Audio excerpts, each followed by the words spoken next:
La parole à Monsieur Pierre Bordier. Monsieur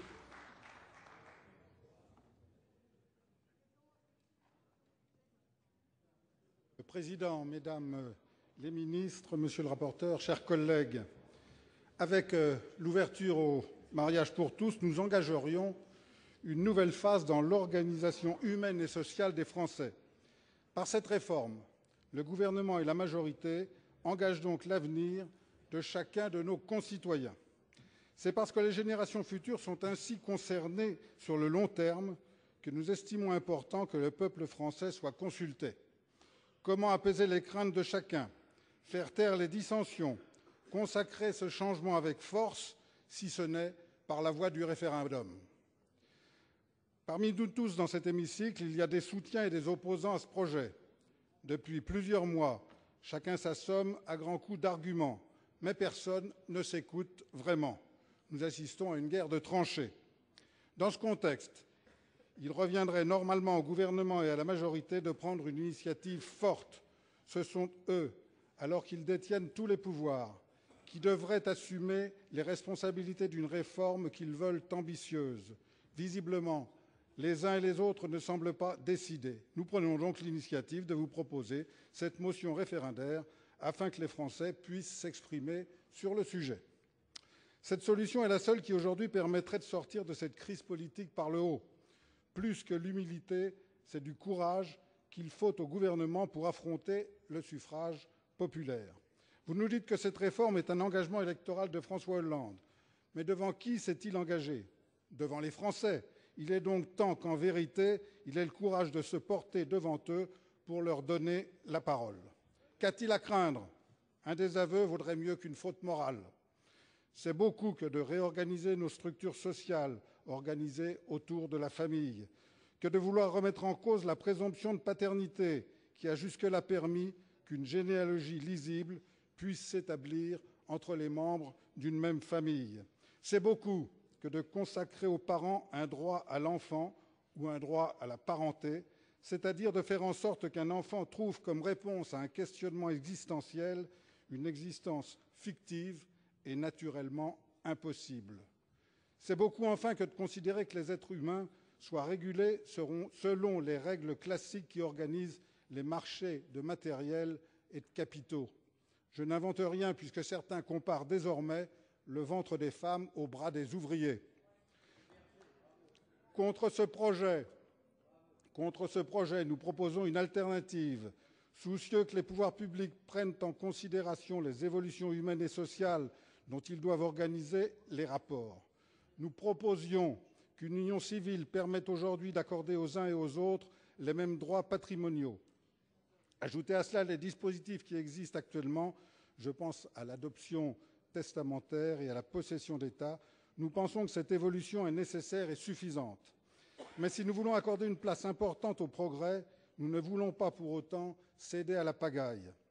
Sur ces questions sociales importantes qui concernent l'ensemble des Français et où chacun peut avoir un avis très tranché, nous ne pouvons pas faire n'importe quoi.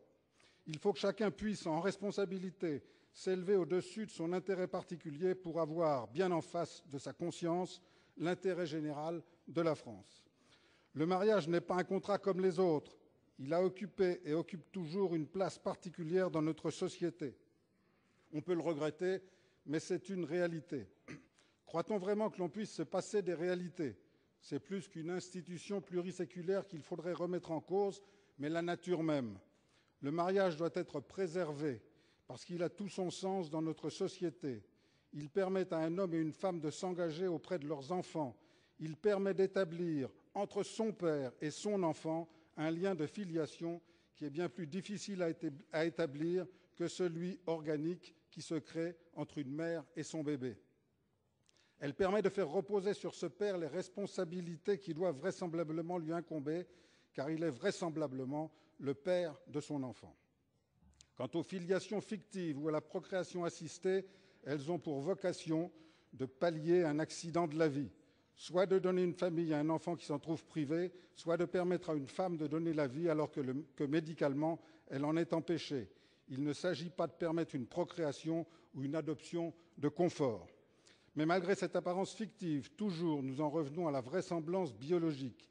avec la réunion des éléments naturels, l'homme, la femme, l'enfant. Je comprends le désarroi des couples de personnes de même sexe que la nature empêche de procréer, mais je refuse d'assumer en mon âme et conscience la tragédie des centaines de milliers d'enfants que l'on privera de leurs origines. Merci, Monsieur Michel Magras.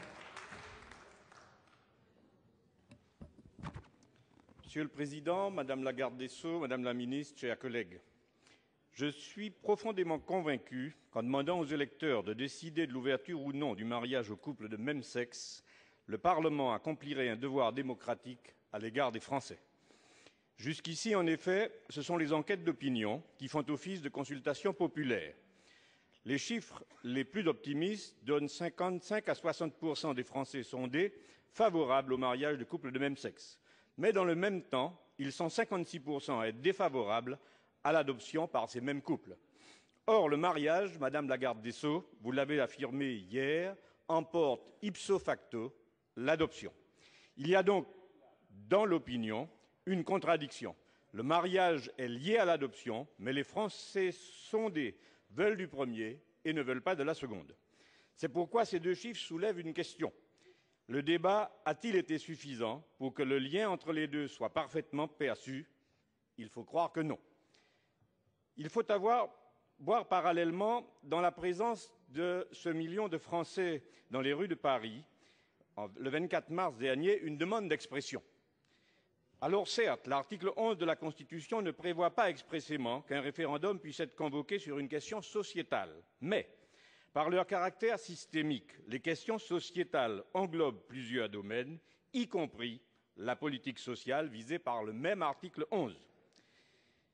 Je vous ai tous écoutés, mes chers collègues. Unanimement, vous reconnaissez qu'il s'agit d'un profond changement de société. J'irai personnellement plus loin. Ce projet est une véritable révolution copernicienne qui ne devrait pas être adoptée lorsque dans la société subsiste le doute que relèvent les chiffres que je viens de citer.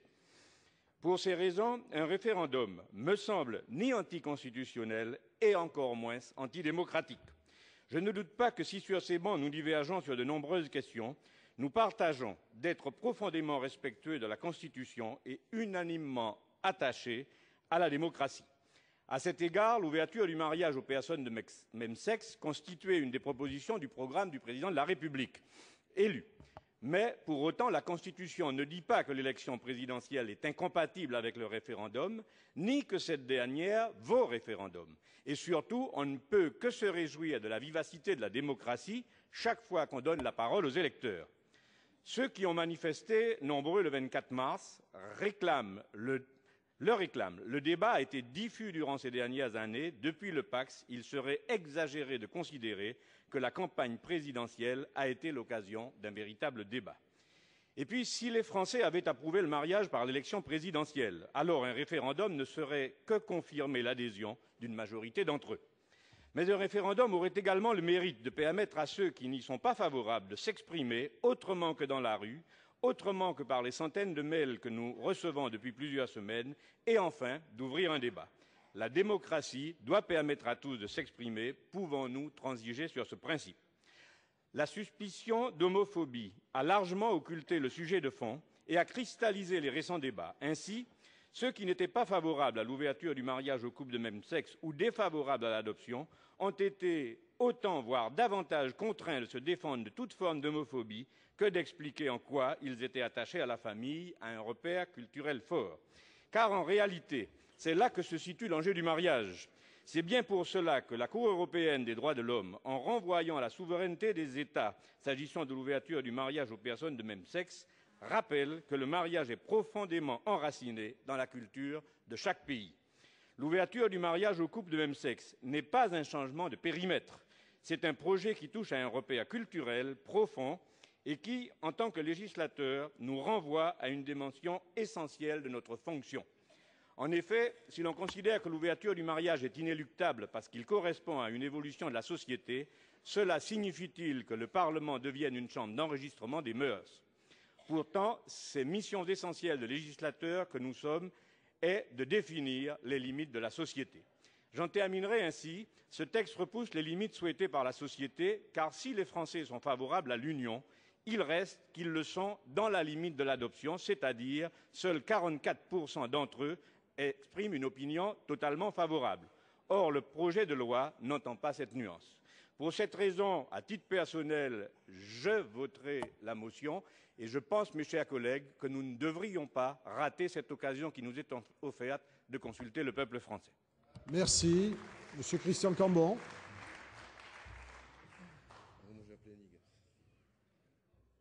Monsieur le Président, Madame la Garde des Sceaux, Madame la Ministre, mes chers collègues, cette motion référendaire, nous l'adressons solennellement au Président de la République.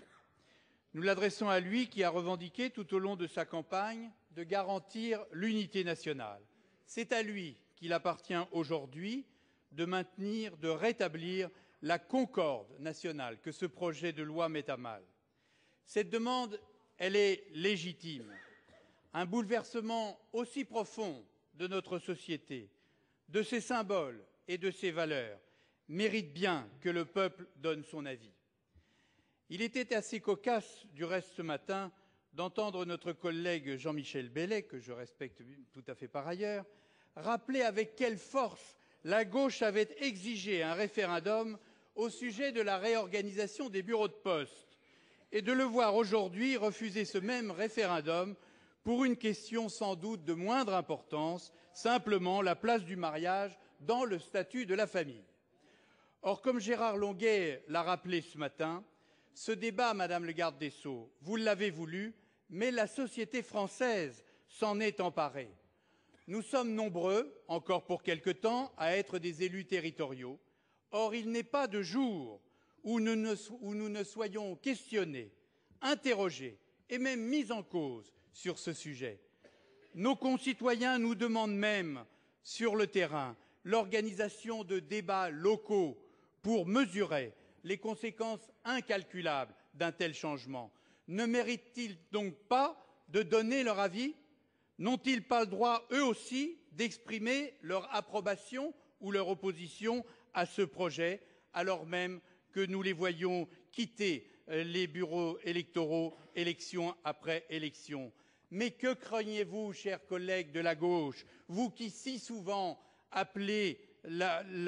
faites appel au peuple, puisque, paraît-il, les sondages sur ce sujet vous sont si favorables?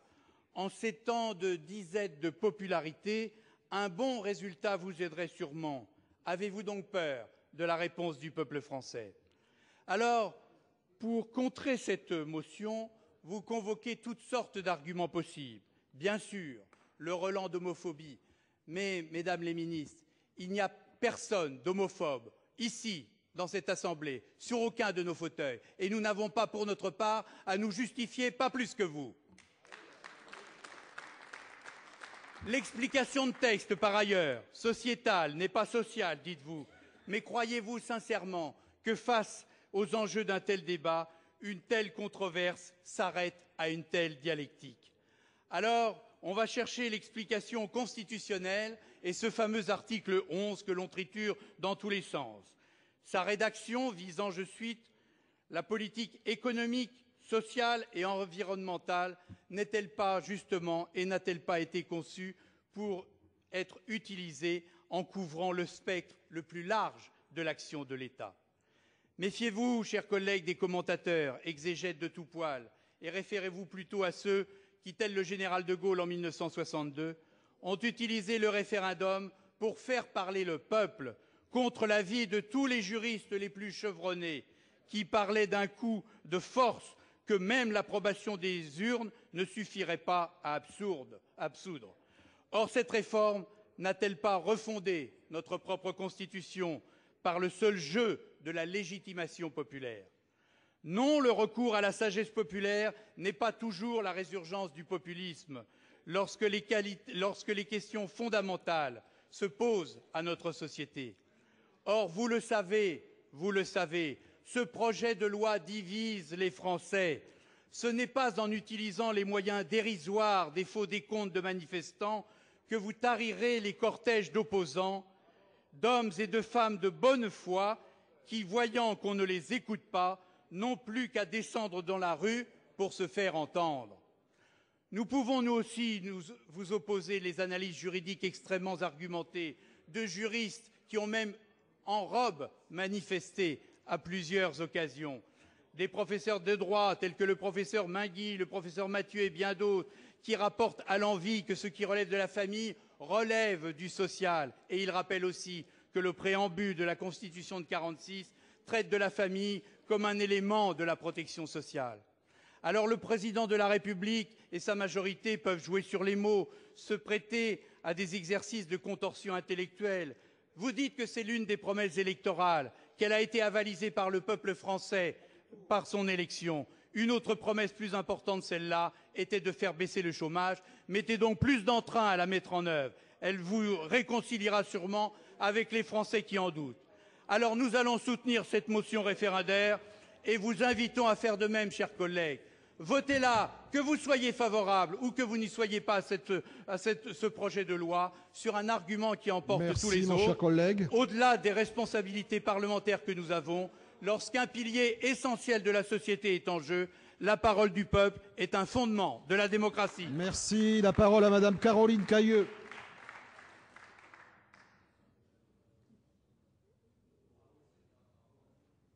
Monsieur le Président, Madame les ministres, mes chers collègues, à en croire certains, cette motion référendaire brillamment défendue par notre collègue Bruno Retailleau et que j'ai cosignée, et donc cette demande de recourir à une consultation nationale sur le présent projet de loi ne serait qu'un artifice.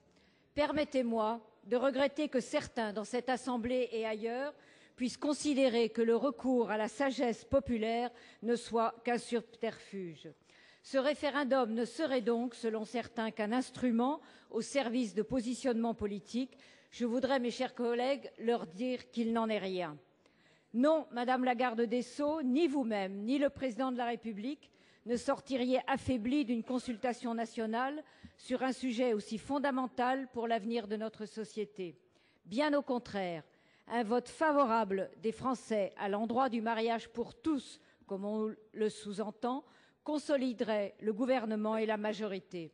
Quant à un vote négatif, il servirait autant qu'il desservirait dans la mesure où chacun saurait gré au gouvernement d'avoir eu le courage d'utiliser la voie la plus transparente et la plus démocratique de notre République.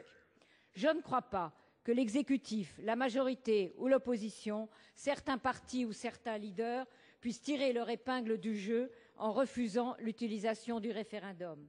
De toute façon, quelle que soit la décision du peuple, elle lui appartient et à lui seul. Et dans le contexte de crise économique que nous traversons, toute tentative d'instrumentalisation est vaine. Faut-il voir, mes chers collègues, dans ce refus, que le gouvernement qui croyait capitaliser sur une certaine bienveillance des Français en portant ce projet de loi constate actuellement que son initiative ne lui sera d'aucune aide pour redresser la bien faible estime que lui portent actuellement les Français. Mais les choses peuvent changer, espérons-le pour la France. Donc que personne ne soit dupe ici, la consultation nationale sur le mariage pour tous ne sanctionnera ni ne récompensera personne. Et je fais pleinement confiance aux Français qui voteront dans leur âme et conscience dans l'isoloir, sans se soucier des pressions qui peuvent les entraîner vers un vote qu'ils récusent dans leur fort intérieur. Les Français n'ont qu'une seule demande, que ce débat ne leur soit pas confisqué. Qu'il ne soit pas confisqué par des organisations qui se disent représentatives de communautés, qui ne représentent pas ces communautés, mais qui surtout ne sont pas légitimes puisque ces communautés n'ont aucun besoin d'être reconnues par l'État. Mes chers collègues, ne faisons pas de ces communautés qui n'existent pas les nouveaux corps intermédiaires de la République. Le champ des possibles de l'homme ne peut être encadré que par la loi et les législateurs, émanation du peuple que nous sommes et qui doivent prendre leurs responsabilités. Alors posez-vous cette question, mes chers collègues, que restera-t-il à celui qui n'appartient à aucune de ces communautés? Comment ferons-nous dans quelques années si les seules revendications qui trouvent grâce aux yeux du législateur sont celles qui émanent d'une organisation communautaire?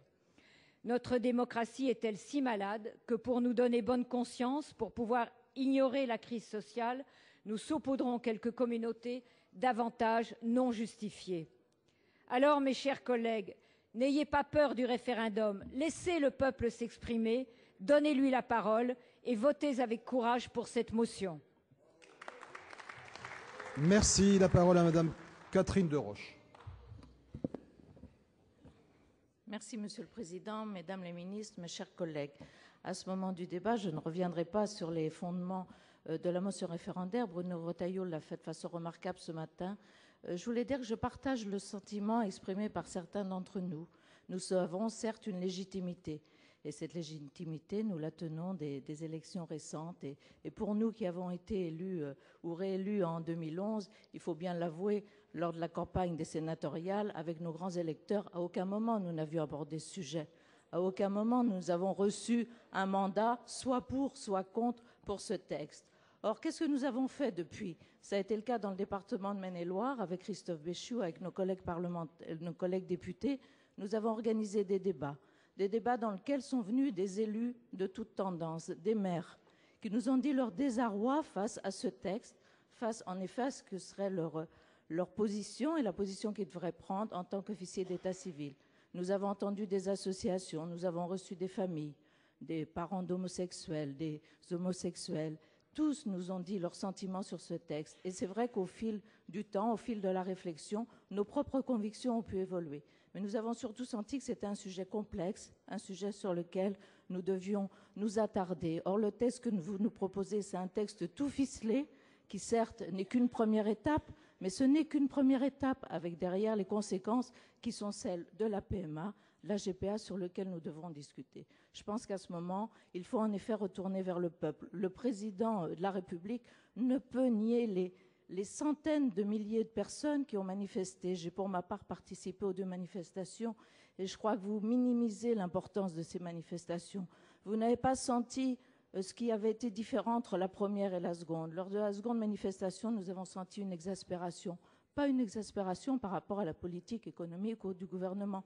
Non, une exaspération de Français qui disent c'est un sujet qui nous concerne. Et comment pouvez-vous nous caricaturer, nous ramener, comme l'a fait Manuel Valls lors des dernières questions d'actualité, à des groupuscules extrémistes? Non, c'était des Français qui manifestaient, qui veulent qu'on les entende, qui veulent pouvoir s'exprimer, qui veulent voter. Et quel que soit le résultat du vote, ils le respecteront comme nous le respecterons. Donc nous demandons une seule chose, laissez la parole à ces Français. Ils le méritent, ils méritent notre respect. Merci. La parole à notre collègue Charles Revet. Oui, merci, Monsieur le Président. Monsieur le Président, Madame la garde des Sceaux, Madame le Ministre, Monsieur le Président de la Commission, mes chers collègues, je m'inscris par cette intervention dans une logique d'apaisement entre les Français, celle, Madame le garde des Sceaux, que j'évoquais hier soir dans mon intervention lors du débat général. Le gouvernement porte un texte contre lequel la majorité de nos concitoyens s'oppose. Je souhaite qu'à travers ce vote de la motion référendaire, nous puissions enfin mettre carte sur table. Au regard des débats qui ont eu lieu jusque-là, je pense que chacun doit assumer ses responsabilités et regarder en face la vérité démocratique s'agissant d'un texte qui aboutirait à un véritable changement de civilisation. C'est ce que vous nous avez dit également, Madame le garde des Sceaux. Le débat ne peut rester à l'ombre des voûtes des palais Bourbon et Luxembourg pendant que le peuple traverse la France entière pour se faire entendre et trouve en arrivant les portes de la démocratie fermées. Sur un sujet si important et déterminant pour l'avenir de notre société, nous voyons bien que les clivages historiques se redéfinissent. C'est pourquoi de nouvelles majorités se dessinent et elles ne correspondent plus à celles qui se sont établies suite à l'élection présidentielle ou à l'élection législative. Le président de la République et son gouvernement voient moins d'un an après les choses leur échapper.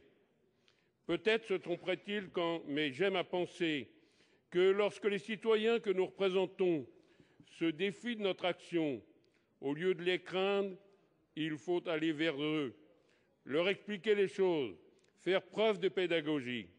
Certes, il ne faut pas craindre la colère des autres, l'insulte parfois et l'exaspération souvent en temps de crise.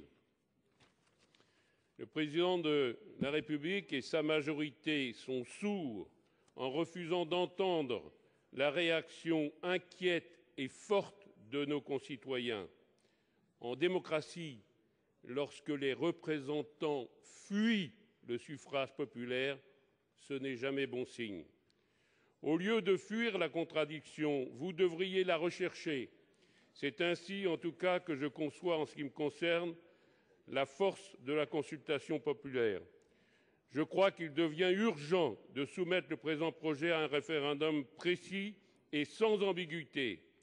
Sans ambiguïté sur les conséquences de la réforme, en tant qu'elle prive les couples hétérosexuels des règles qui se sont imposées comme évidentes depuis plus de 1000 ans.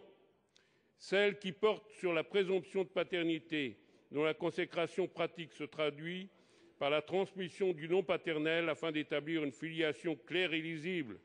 Celle qui porte sur l'adoption plénière, dont l'objectif n'a pas d'autre but que de construire une filiation symbolique assimilable à la nature humaine. Dans 50 ans, les enfants arrêteront de croire à leur origine comme ils arrêtent de croire aujourd'hui au Père Noël. Celles qui induisent que le désir d'enfant impliquera inévitablement l'élargissement de la procréation médicale assistée aux convenances personnelles et l'ouverture de la GPA pour les couples hommes sur le fondement du principe d'égalité. Chers collègues, sur ces questions essentielles, il faut en appeler à l'arbitrage du peuple par référendum. Beaucoup essaient de nous faire croire que voter ce texte, c'est prendre le train de l'histoire, mais je ne crois pas que nous puissions nous élever au rang de juges de l'histoire humaine. Tout ce qui est moderne n'est pas forcément bon. Et c'est notre rôle, justement, d'arbitrer en fonction de l'intérêt général et non pas l'intérêt de quelques communautés. Ainsi, et puisque je suis persuadé que, comme nous, la majorité de nos concitoyens pensent que ce texte marque un changement historique, et vous l'avez dit aussi, dans l'institution de la famille, en développant une société de droit, droit à l'amour, droit à l'enfant, droit à la parenté, etc., mais dépourvu de devoirs, je crois qu'il est important de redonner la parole aux Français. C'est le sens de la motion référendaire, argumentée par notre collègue Bruno Retailleau, et que je vous invite fortement à voter. Merci. La parole à Roland Duluard. Merci, Monsieur le Président, Madame le garde des Sceaux, Madame la Ministre, mes chers collègues. Quelle est la raison fondamentale de ce projet de loi? Sommes-nous confrontés à une telle urgence qu'il faille légiférer pour régler des questions patrimoniales qui se posent au sein de couples de même sexe, ou bien encore pour qu'un enfant puisse être adopté par le concubin ou la concubine de son père ou de sa mère? Bien sûr que non. Certes, des situations juridiques singulières existent, et elles ne sont pas sans poser de problème à certaines familles. Mais le juge peut, en vertu de notre arsenal législatif déjà existant, répondre favorablement à la plupart des situations. Ce n'est pas une raison pour ne pas aider les enfants. Cependant, faudrait-il, si le seul critère qui vaille est le lien affectif entre les enfants et les parents, reconnaître la pluriparentalité, car elle existe déjà et que des enfants seraient déjà concernés. Au nom des droits de l'enfant, on ne peut pas tout tolérer. Quant à la sécurité juridique de l'enfant, rappelons que des milliers de familles monoparentales existent en France et que celles-ci, malgré des difficultés, ne placent pas de fait les enfants en situation de carence juridique. Alors, soyons précis sur cette carence ou ce silence de la loi à l'égard des enfants, car celui-ci n'existe pas. En effet, par décision du juge, il est possible de procéder à un partage de l'autorité parentale qui permettra de répondre à la question du statut du concubin d'un couple de même sexe. Notre droit est encore plus précis que cela, puisque l'article 371, 4, alinéa 2 du Code civil, en cas de séparation des adultes, et lorsqu'il est dans l'intérêt de l'enfant de garder des liens avec un adulte avec lequel il a vécu, de nouer une relation étroite. Le juge peut alors organiser le maintien des liens entre l'enfant et cet adulte, si c'est dans l'intérêt de l'enfant. La conservation de ces liens n'est pas automatique, mais possible, au cas par cas, dans l'intérêt de l'enfant. Car il n'est pas certain qu'il est systématiquement dans l'intérêt de l'enfant de maintenir des liens avec le ou les adultes ayant partagé la vie de son père ou de sa mère. Pour cette raison, le maintien de ces liens au cas par cas est sans nul doute le compromis le plus intelligent et surtout le plus favorable à l'enfant. Nous venons de le voir, il n'y a aucune raison de légiférer pour répondre à une urgence, puisqu'il n'y a pas d'urgence aujourd'hui dans la France de 2013. Le principal danger pour la sécurité matérielle de l'enfant, ce n'est pas que le concubin de son père puisse être officiellement reconnu comme étant son père, c'est surtout de pouvoir donner du travail à son père et que son pouvoir d'achat ne baisse pas historiquement. C'est là, mes chers collègues, la seule urgence. Alors, pourquoi légiférer? Pour moi et nombre de mes collègues, vous voulez imposer à la société française dans son ensemble, société pourtant très diverse, comme vous aimez à le répéter, une vision de l'homme dans la nature, une anthropologie, alors même qu'aucune manifestation des Français ne vous permet de dire que cette vision ou cette anthropologie que vous défendez est communément admise. De fait, la seule certitude que vous ayez, c'est que des millions de Français sont en total désaccord avec cette vision. Oui, c'est vrai, votre démarche part sans doute d'une bonne intention, Madame la garde des Sceaux, à savoir envoyer un message de bienveillance et de solidarité à l'égard de personnes qui, trop longtemps, auront été blâmées du fait de leur orientation sexuelle. Donc, quand il est dit qu'il n'est enlevé aucun droit à personne, c'est vrai. Mais il est tout aussi vrai qu'on impose à l'ensemble de la société, au bénéfice de quelques-uns, une vision de l'homme nouvelle.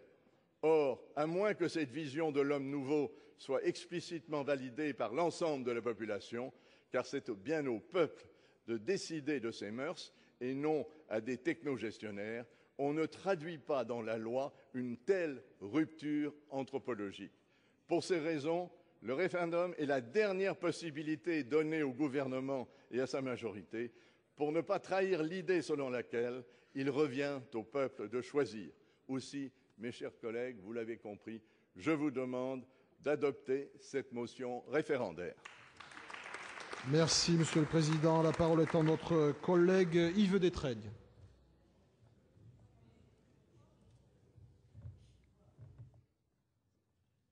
Merci, Monsieur le Président, Madame la garde des Sceaux, Madame la ministre, mes chers collègues. Je dois vous dire que je ne suis pas un fanat de la procédure référendaire. Mais il est des moments où il faut se poser la question. Et là, je crois que le moment est venu, car le texte qui nous est proposé n'est pas un texte de loi ordinaire, n'est pas un texte de loi banale. Il ne s'agit pas de prendre une mesure fiscale ou une mesure technique. Il s'agit ni plus ni moins que de transformer l'un des piliers immémoriaux de notre société qui s'appelle le mariage. Et au nom de quoi nous propose-t-on de modifier ce pilier immémorial de notre société? Au nom d'un mot, d'un concept, l'égalité. Alors nous serions certainement nombreux à bien vouloir admettre ce simple motif pour étendre le mariage aux couples homosexuels si effectivement il y avait égalité dans l'ensemble des conséquences du mariage. Mais force est de constater que quels que soient les textes que nous adopterons, quel que soit le contenu des décrets d'application ou des circulaires qui viendront derrière pour la mise en œuvre de cette ouverture du mariage aux couples homosexuels, il y aura une condition sine qua non du mariage qui n'existera jamais, c'est celle de la capacité pour les deux membres du couple d'engendrer la naissance d'un enfant. Ça sera mission impossible. Or, le mariage, il a été conçu depuis des temps immémoriaux pour une chose, créer un cadre pour la naissance et l'éducation des enfants. Eh bien, il est évident que si on peut imaginer, et ça existe déjà, et j'ai rien à redire par rapport à ça, s'il est bien évident qu'on peut imaginer qu'un couple de 2 hommes ou de 2 femmes pourra éduquer un enfant et pourra certainement, dans bien des cas, l'éduquer aussi bien qu'un couple traditionnel, même si vous ne m'empêcherez pas de penser que 2 papas, ça ne remplace pas un papa et une maman, eh bien, il est clair qu'on sera dans une situation qui ne correspond pas à la réalité anthropologique. Plusieurs de mes collègues ont déjà utilisé ce terme, réalité anthropologique qui, dans la plupart des pays qui ont des institutions, a été transformée dans le cadre législatif. Donc, c'est quand même quelque chose d'essentiel auquel on s'apprête à s'attaquer. S'attaquer, le mot est un peu excessif, je le retire, mais on veut modifier une institution essentielle de notre société et on ne peut pas faire ça d'un claquement de doigts. Alors je crois que là, le moment est venu de recourir à la position, à l'appel au peuple sur cette question. Parce que ce n'est pas les grandes fortunes qui sont concernées, ce n'est pas telle profession dont on modifierait une disposition, ce n'est pas les collectivités locales, ce n'est pas je ne sais quoi. Non, c'est l'ensemble de la population de notre pays. C'est quelque chose d'extrêmement important. Alors j'ai entendu avant la pause de midi qu'en élisant François Hollande, les Français s'étaient déjà prononcés. Ben, j'ai un doute là-dessus. J'ai franchement un doute. Et si c'est le cas, ça veut dire qu'ils ont accepté, qu'ils ont adopté cette mesure. Alors il n'y a aucune raison, dans ces conditions, de craindre le recours au référendum. Donc pour toutes ces raisons, je ne veux pas. J'avais beaucoup d'autres raisons, n'ayant pas pu, vous le savez, pour des raisons totalement indépendantes de ma volonté, intervenir dans le cadre de la discussion générale d'hier. J'aurais été tenté d'utiliser également d'autres arguments extrêmement forts que j'avais prévu de donner dans la discussion générale. Je ne vais pas le faire parce qu'il ne s'agit pas de jouer la montre, mais pour la simple raison que je vous ai donnée, je crois qu'on ne peut pas, comme ça, comme pour n'importe quelle loi, étendre le mariage avec tout ce que ça signifie et tout ce que ça suppose à l'ensemble de la population indifféremment. Pour cette raison, parce qu'il faut que ce soit la population elle-même dans son ensemble qui se prononce, eh bien je vous appelle tous et toutes, mes chers collègues, à voter favorablement cette motion référendaire. Merci. Monsieur Christian Cointat.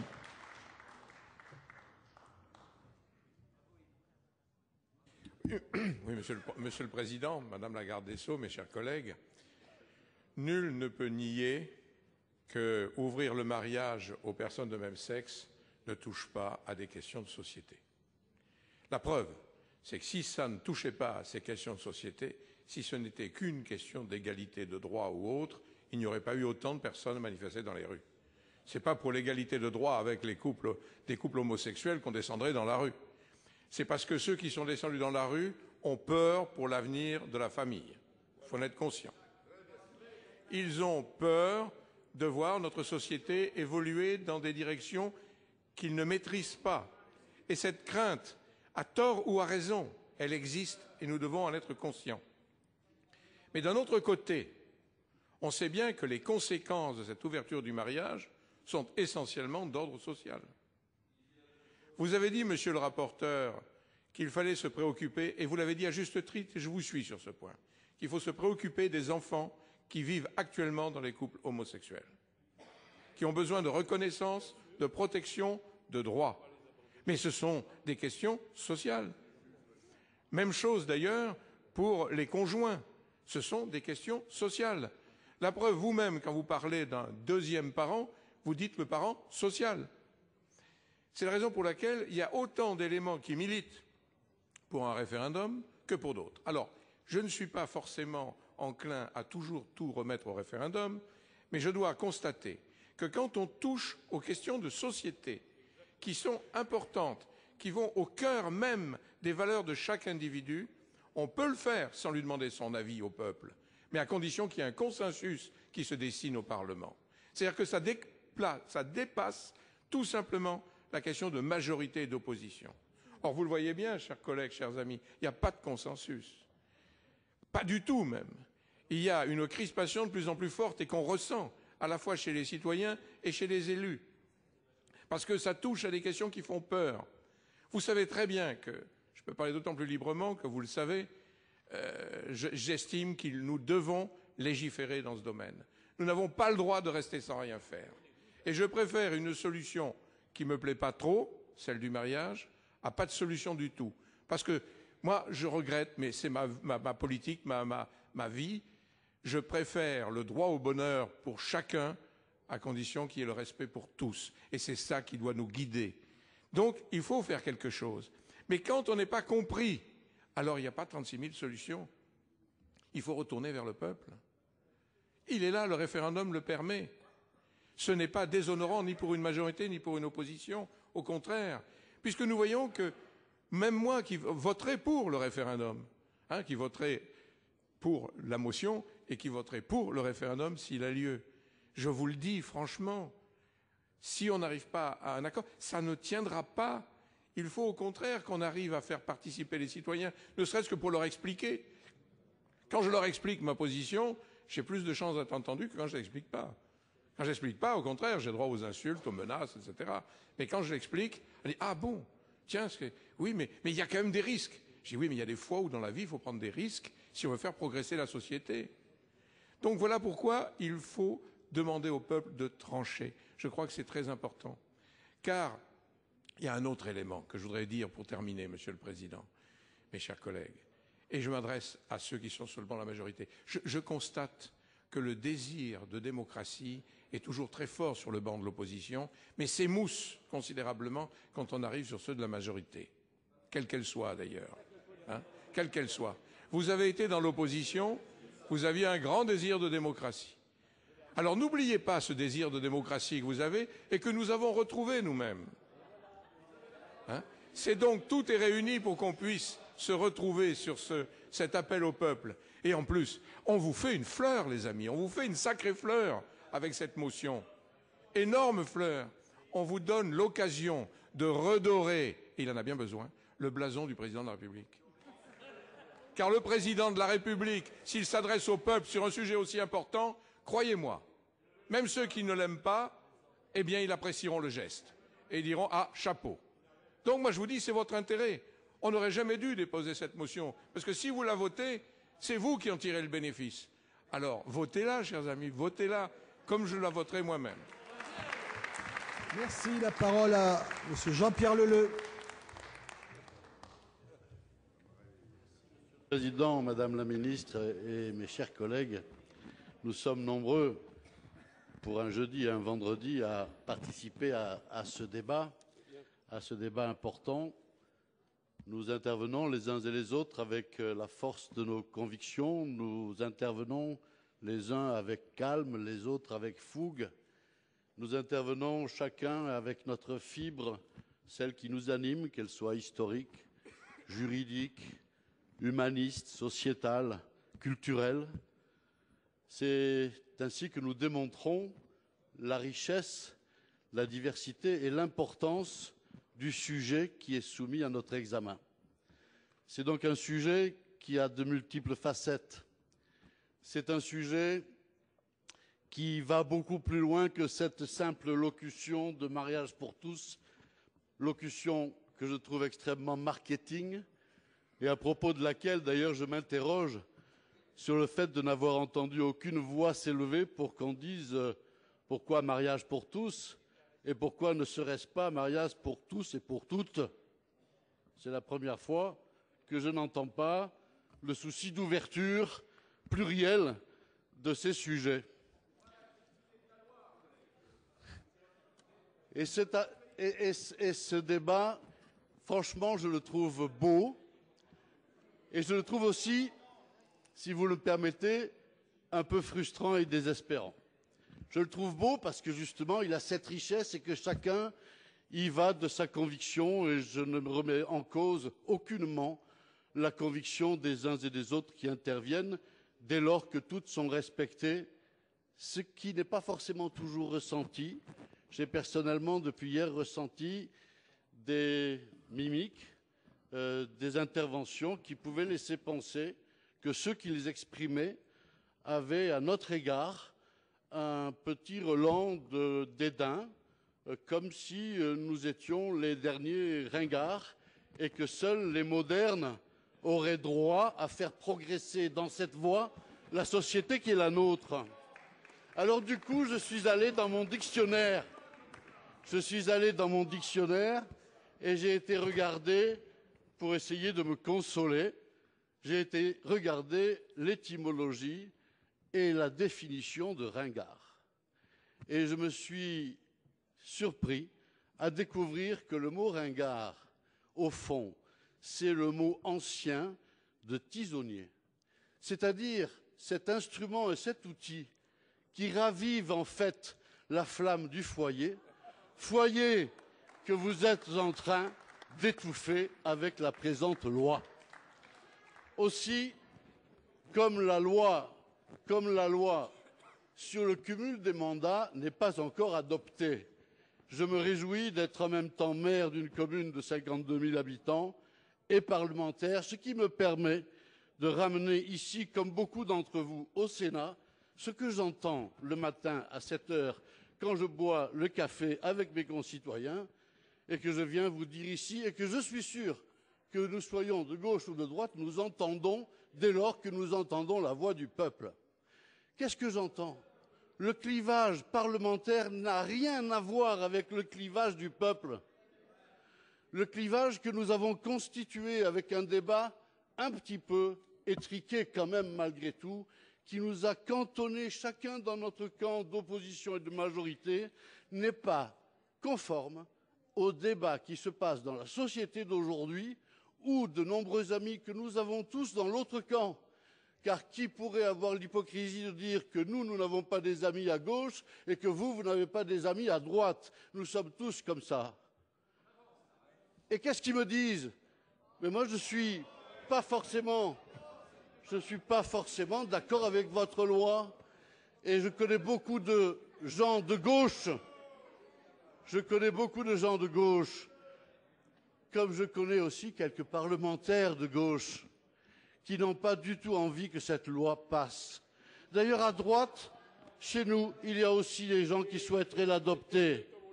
Il y a une solution à ça, c'est de rejoindre la proposition de notre collègue Bruno Retailleau, que je soutiens avec conviction.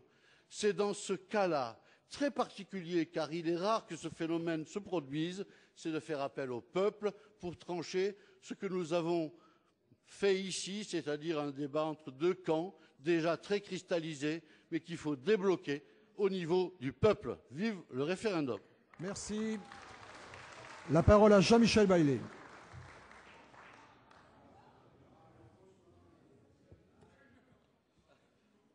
Merci, Monsieur le Président. Madame la garde des Sceaux, je voudrais vous dire combien les radicaux vous sont reconnaissants d'avoir présenté.